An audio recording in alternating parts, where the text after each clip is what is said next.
Good evening, everybody. So great to be with you. Guys, thank you so much for having us, and it's just such a privilege to be amongst you guys. I think I did a lockdown recording, and I've been here ages ago.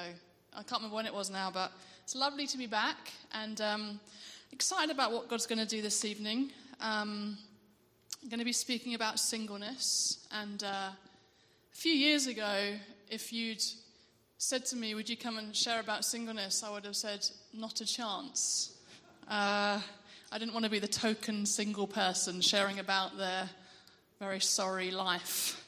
But I've had a change of heart, and Jesus has done something beautiful in my heart, and it's such a privilege to speak about singleness tonight, because God absolutely loves it, and I'm excited to see him shift our perspective on what does he actually say about singleness. And for those of you who don't know me so well, I'm 45. I know that's a shock because I don't look at all that age.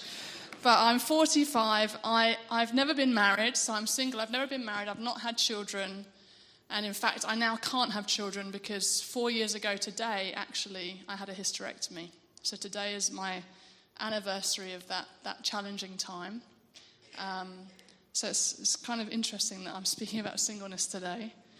It was never the dream. The dream was to get married, have children, have a family. And there's been a lot of pain to process and lots of challenges to navigate, and that's still the case. Interestingly, most of the pain more latterly is about not having children. I'm actually in a place where I would say I'm very content being single, and it would probably be more costly now for me to be married. But yeah, there's been a lot of journeying to do, but God has been so kind, so kind. And so I'm glad you guys are looking at this topic. It's not talked about much in the church, and I think the church probably doesn't truly believe what God says about singleness. So I'm praying that the Holy Spirit gives us some revelation this evening. First, some caveats. There are a variety of different reasons why people are single. Okay? So some people have never been married and don't have children, which is my situation, but maybe wanted to be married and have children. Some people are single as a result of divorce, and they may or may not have children. Some people are single because they've been widowed, and they may or may not have children. And some people may have chosen to stay single. And I just want to put that caveat out there. I also think it's different for men and women in singleness. I think it's different for women and men. The challenges are different. The journey is different. And so obviously I'm only speaking to you this evening as a single woman who's never been married and doesn't have children. So I cannot cover all the bases of all the different types of singleness in the room. Just want to caveat that. I can only share my experience. But what I'm hoping to do is give us God's perspective of singleness, and to give those of you who are single some faith for your singleness, and those of you who are married to understand what it looks like to celebrate people who are single and shift our perspective as to what God thinks about it, and support each other in this church we call family. Because actually married people and single people, we actually all need each other. So, as I've said, my experience in the church around singleness is there's a lot of wrong thinking. And that wrong thinking is never said publicly. So I've never been to a church where people have publicly said it's wrong to be single, it's lesser to be single, it's not as good to be single. No one's ever said that from the front. But sometimes the practices we have in churches, the traditions we have in churches, what we model from the front in churches, the language we use in churches, inadvertently communicates that singleness is lesser, less important, less valuable than marriage. That marriage is the ultimate goal for everybody. Let me give you one example. There's many I could use, but let me give you one example. The way we celebrate marriage, okay? When it comes to celebration, we're very good at celebrating marriage, and we're much better at celebrating marriage than singleness. So in the King's Arms, we do a good job at celebrating marriage. When people come back from their honeymoon or they get engaged, yay, Mr. and Mrs. Blah have come back from their honeymoon. Isn't it great to have them with us? We celebrate anniversaries and milestones in that regard, social media posts, all over the place we're celebrating marriage. And I love that we do that because we should. Because marriage should be celebrated. Right? It's a gift from God. We should celebrate marriage.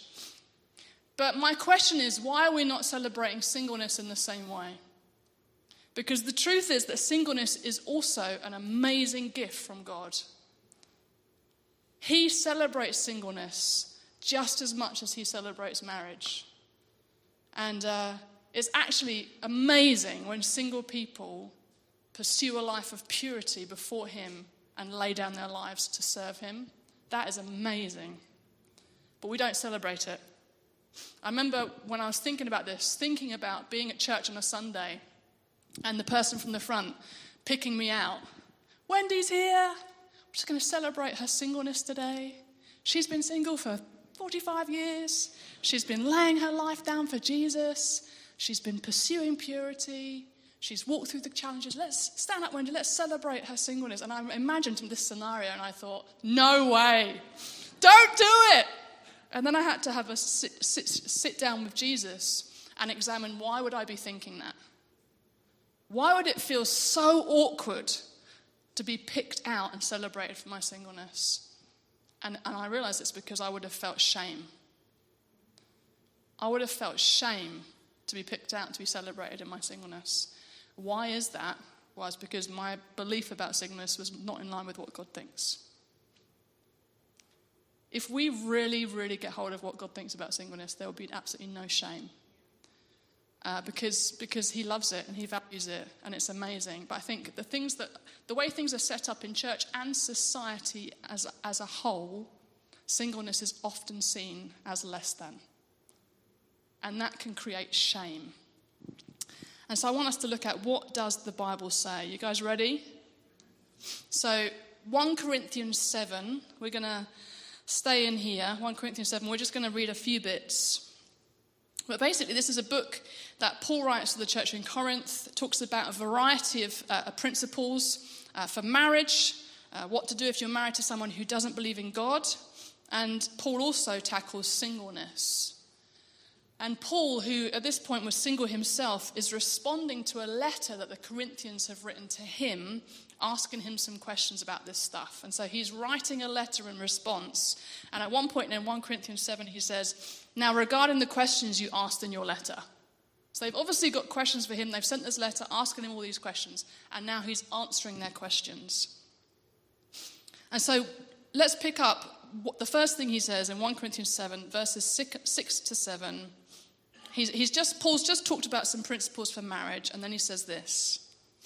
I say this as a concession, not as a command, but I wish everyone was single just as I am. Just let that drop there.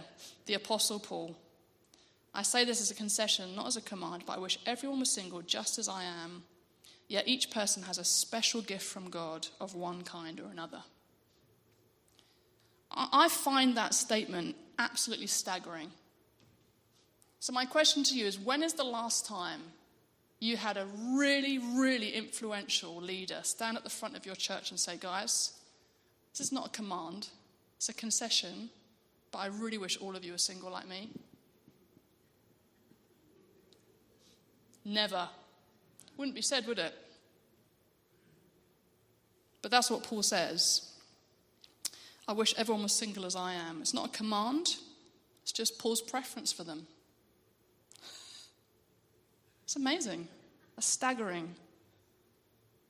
The key thing I want to pick out from these verses is that Paul refers to both marriage and singleness as special gifts from God.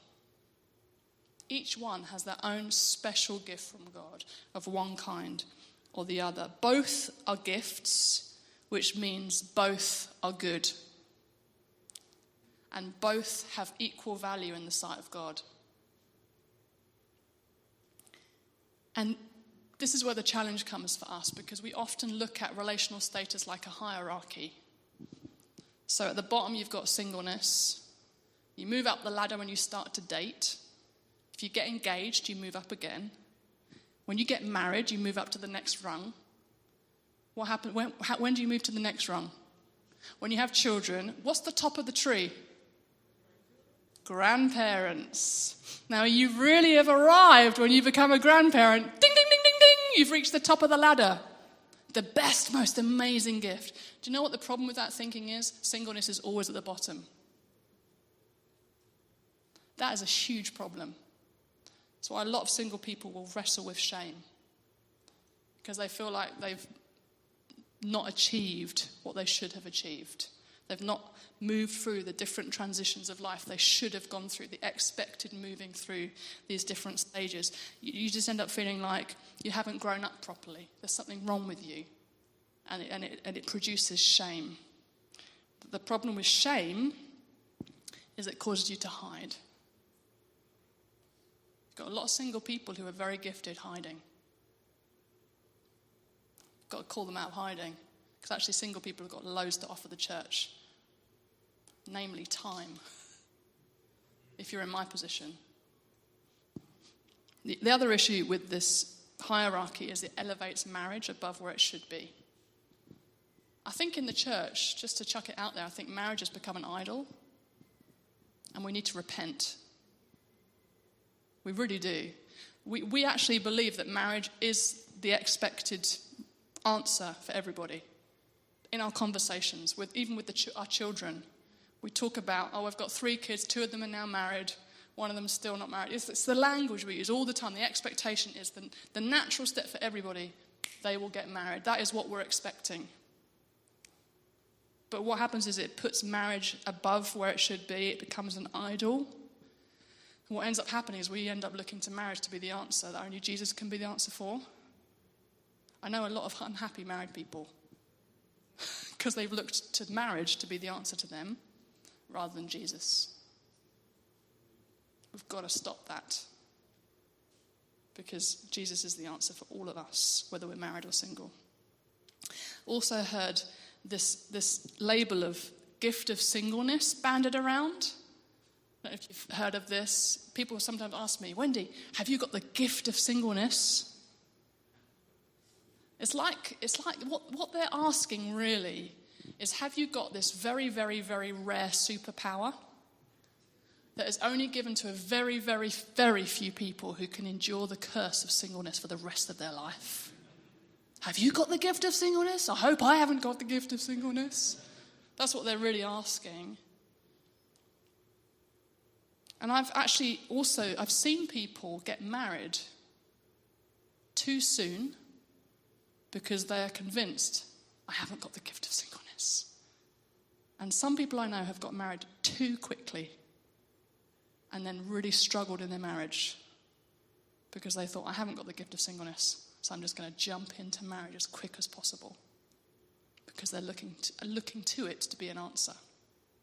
Honestly believe that if we understood what God thought about marriage, lots more people would stay single longer. I really do. Just chucking it out there, guys.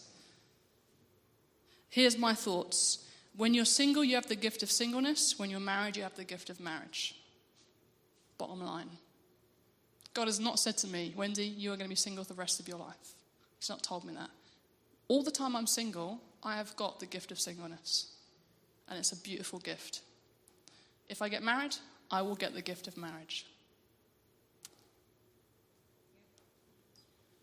My question is, do we really believe this? Is this what we're teaching in our churches? Do we have single people in leadership? Is this what we're teaching our kids? I think that's where the rubber hits the road. Would we honestly believe that if our kids stayed single, it would be the best for them? Could possibly be the best for them. Because singleness is a gift. Might mean you don't get to the top of the tree of grandparents. But the truth is, it's linear. In the kingdom, all of those positions are linear. Singleness, marriage, grandparents, kids, no kids, all of equal value to the Lord. They're all gifts. We've all got different gifts to them, different challenges, different gifts. Is everyone doing all right? Do you feel like you're being gently whacked? I don't mean to be mean. I hope it's coming across from a good heart. Thank you. Thank you. So, singleness is a gift from God, equal value to marriage. We've got to help people really believe that and think that through for ourselves. Second thing I just want to pick out is we need to get vision for singleness. Both if we're married or single, we need to get vision for it. Because otherwise, if we haven't got vision for singleness as married people, we can be we can pity people who are single and feed into their self-pity rather than saying, guys, come on. There's amazing things about this. Paul clearly had vision for his singleness. So in 1 Corinthians 7, verse 32, he says this, I want you to be free from the concerns of this life. An unmarried man can spend his time doing the Lord's work and thinking how to please him, but a married man has to think about his earthly responsibilities and how to please his wife. His interests are divided. In the same way, a woman who is no longer married or has never been married can be devoted to the Lord and holy in body and spirit, but a married woman has to think about her earthly responsibilities and how to please her husband. I'm saying this for your benefit, not to place restrictions on you. I want you to do whatever will help you serve the Lord best with as few distractions as possible. I love that. Paul's vision for singleness is this. When you're single, particularly if you don't have kids, you can pour yourself out for Jesus. And you don't have to be distracted by pleasing a husband or wife or looking after children or grandchildren. You can just surrender everything to serving Jesus and laying your life down for him. That is such a privilege. It is such a privilege. I know that I have a relationship with Jesus that would be very different if I was married or if I have children. It's a sweet, sweet gift because it's just me and him. Lots of you don't have that, but I do. A couple of examples of what that looks like for me. I can have time with Jesus whenever I want. My breakfast times are quiet. Just me, with a coffee, sitting with Jesus. It's lovely. I can take time with him whenever I want, because it's just me and him. Don't have to navigate around a husband or children. I can just be with him. It's amazing. Calling. I can do whatever God asks me to do, wherever he asks me to do it. I'm not tied by anything here. I could go just like that if God called me somewhere. That's a huge privilege. Don't have to navigate feeling like I've got a different calling to my husband or what we're going to do with the kids. I can just go. Just do whatever God wants me to do. Some of you are jealous now, aren't you? That's my plan. And you know, the reality is, if you're single and you get vision for your singleness, ultimately you get to point people to Jesus. So the bigger picture vision of marriage is it points to the ultimate marriage, doesn't it? It's the prophetic declaration of one day, we as the church will be the bride of Christ, and marriage is like a small reflection of that prophetic moment, which I can't wait for. When you're single, you also prophesy about Jesus, but what you do when you're single is you prophesy about the fact that Jesus is all sufficient. People should look at my life as a woman in her 40s, seeing me pursuing Jesus, fulfilled, flourishing, and think, wow, he's enough. Jesus is enough. Jesus is the answer. Jesus is the reward. Jesus is the prize. That's what I get to prophesy. He is enough. He really is the great reward. He really is the prize. That's what people should see when they look at my life. I get to prophesy about him. Isn't that amazing? Of course, there are challenges. We're going to pray in a bit. Of course, there are very real challenges about being single, just as there are very real challenges about being married. Let's face it, the grass is not greener. That's half the problem. As a single person, you're often thinking, if I could just get married, it will solve all these things. The reality is, it doesn't do any of it. Sometimes married people look at my life and think, if I just had a bit of space, it would solve all these things. The grass is not greener. Both have challenges, and I've had to grieve a lot and walk through a lot of pain. It's been very costly. It's been very lonely, particularly being in leadership in the church as a single woman has been very costly and very lonely. There's been a lot of pain, and I still have to wrestle with feeling lonely, feeling like there's something wrong with me, pushing through shame, feeling like I don't fit. It's challenging. But I think that's where church family comes in, and we can really help each other in this. I think there's two ways particularly we can help each other. Is first of all, understanding what kingdom family looks like. Kingdom family looks very different to nuclear family. We've not got it right in the West. Different cultures have got it right. What we do in the West is someone meets someone, you get married, and then you kind of take yourself out of everything. And then when you have children, you then make your own family. You start to build your own family then. And everyone else seems to get a bit excluded. And that's why often single people can feel quite lonely and isolated and out of things. Kingdom family looks very different. We're all family. We're all brothers and sisters. We should have mothers and fathers and brothers and sisters and sons and daughters across nuclear families. So I've got a family in the church in Bedford. Ali and Mike. Ali's my friend from years. I knew her when she was single. She got married to Mike. They've got 2 boys. Both are my godsons. Me and my housemate are actually godmum to both of them. We are in their family. We are lifers. They are in my family. I am in their family. We are part of each other's family. There were times when my housemate would look after the kids so that Ali could have some time with Jesus. Once a week, she could go for an hour's coffee because my housemate looked after the boys. There's times when they come over to ours for a sleepover. There was one time I went over their house and Ali remembers me stacking the dishwasher as she was talking to me. And it totally blew her mind. For me, it felt very natural. We're family. And the reality is that I bless her and them just as much as they bless me. I think the thing with being family with each other, single people don't need pity. Oh, come and be part of our family. No, you need us. You need us in your family. Because some of the things, it's interesting, parents with kids, often they're very apologetic about the state of the house, or, I don't want you to feel frustrated with the kids around it, a bit noisy. As a single person, it's a privilege, it's such a joy to hang out with kids. It meets some of the need in me. But what's amazing is I get to leave the house. And it helps me remember, this is why it's great to be single. It's so good. So good. I leave the children and I go home to my peace and quiet. But I've loved being there. And so I think we've got to learn to invite each other into our families. If you're married with children, look for single people to be part of your family. If you're single, invite yourself into a family. We've got to be intentional about it. And let's do it because we all need each other. Not because, as the family, you're going to help us out as single people. No, you need us. You need us. We will help you. We will look after your kids. We will serve you. We will really bless you. Also, you will really help us and bless us because we will feel part of family. And lastly, just helpful. So understand kingdom family. I think the other thing is have honest dialogue about the struggles.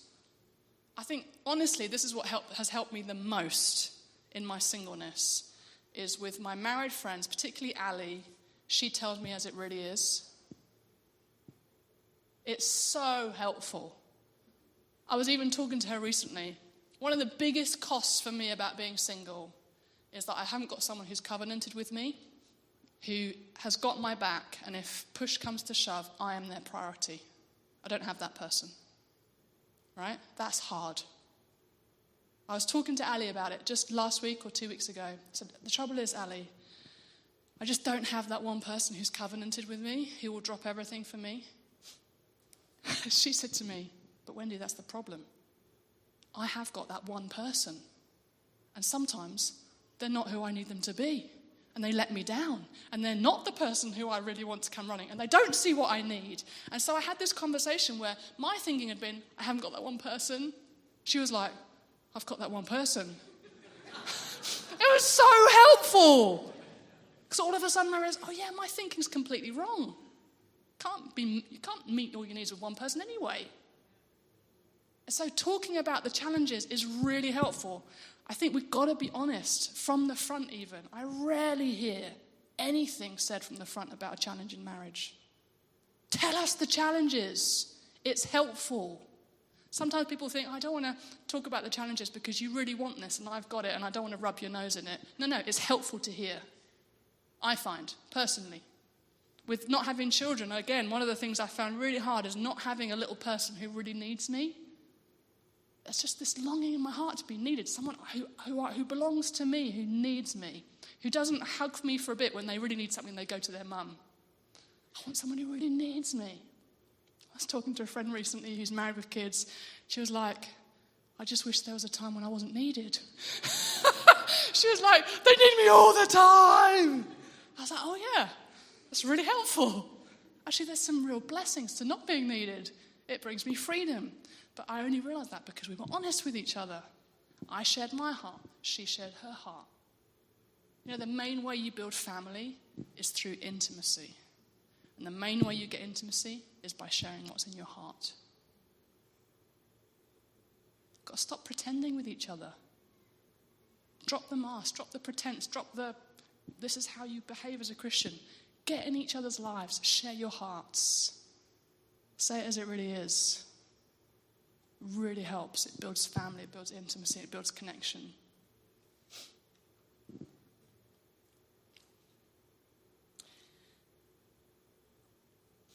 I just want to finish with this. I think I've said that a few times, sorry. But I think one of the things I love most about being single is that it fixes my eyes on eternity. I really love that because it helps me to remember that this life is temporary. We're just all passing through, and we've been made for a different kingdom. And the truth is that all of us are called to lay our lives down for Jesus, give everything to him. Our lives are not our own anymore, but I think it's easier for single people to do that because it's just me and Jesus. And I know that one day I'm going to be with him forever.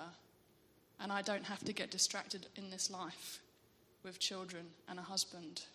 I can just fix my eyes on him and live for eternity and build for eternity. If you're married and you've got kids, you are building something in front of you, aren't you? And you should be. You're investing everything in what's happening in front of you. And that is actually building for eternity because who knows what's going to happen with your kids, what they're going to do for Jesus. But I'm not building here.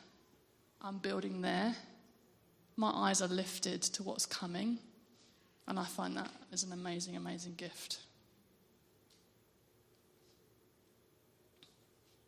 One day, none of it's going to matter anymore anyway, is it? Which is amazing. So, marriage and singleness, both equal gifts from Jesus. Both have costs. Both have amazing joys. The grass is not greener. Let's do family together. Let's get honest with each other. Let's share our hearts with each other. Let's get in each other's families and lives to serve and support each other.